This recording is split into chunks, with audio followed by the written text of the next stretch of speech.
Afghanistan has seen countless acts of heroism by American troops, some recognized, others forgotten in the chaos of battle.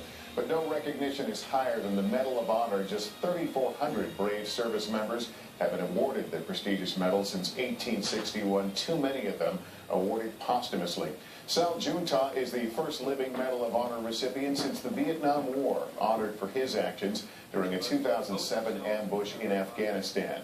He stopped insurgents from carrying off a wounded U.S. soldier and effectively brought the fight to a halt.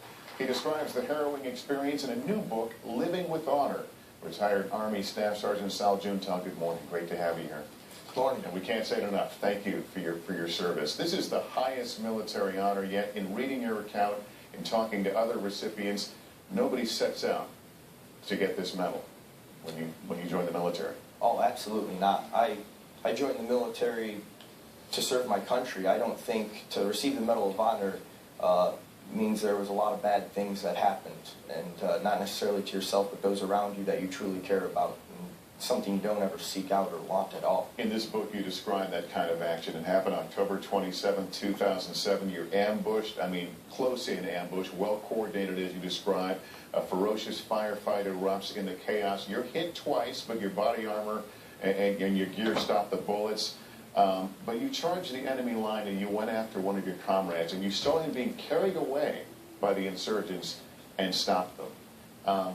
We see this as an act of heroism. When you go back and think about that day, was it autopilot? Were you thinking heroic action at the moment?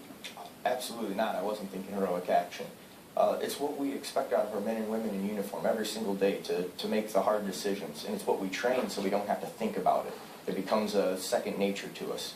My only job at that time was in the military was being an infantryman in combat, doing what our government asked us and looking out for the brothers around me to the left and to the right as they looked out for me when I was on their left or when I was on There was a lot of heroism that day, wasn't there? Absolutely. I was not the only one there, and I certainly did not do the most or give the most. 2 men lost their lives that day. The Medal of Honor citation reads in part, despite bullets impacting on and around himself, Specialist Junta fearlessly advanced on the enemy and provided aid to his fallen comrades.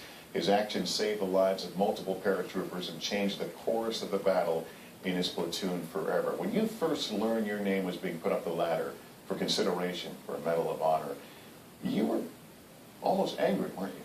I was pretty angry. It's safe to say I was angry. The amount of things that happened that day and the amount of sacrifices made by so many, it was not a good day for the United States military. It was not a good day for the 173rd. We were attacked and we lost people that we can never get back. And to be awarded or patted on the back or congratulated for something that was no more than what everyone else around me did seemed ridiculous. In fact, John Brennan, one of your fellow soldiers who was the one who was being carried away by the insurgents, he was badly wounded, and you were tending to his wounds, and I know he died as a result of that firefight. Josh Brennan was the soldier being carried away. And Josh Brennan. He did die. Ultimately, I did not run through an ambush line. I went to fight next to my brother. I went to see where I could help, or so we could at least fight together. And what I came up on was not what I expected, but we react. Doc Mendoza, another member of the team, your medic was killed as well in that firefight. I've got to ask you very quickly, we let off this newscast today with another ferocious insurgent attack in Jalalabad, this time a suicide attack. As you watch, 5 years later, the U.S. still fighting there, what are your thoughts about whether this job will ever get done?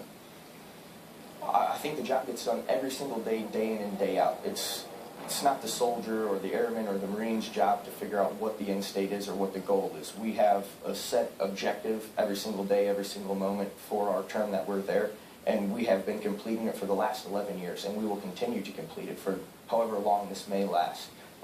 It's what we as a country want to define as our goals that we want our men and women in uniform to achieve. Well, we salute you certainly for the honor that you received deservingly, but as you point out, a lot of heroes out there, we salute them as well, and thank all of you for your service. Retired Staff Sergeant Sal Junta, appreciate it. The book again is called Living with Honor. Thank you so much. We'll be right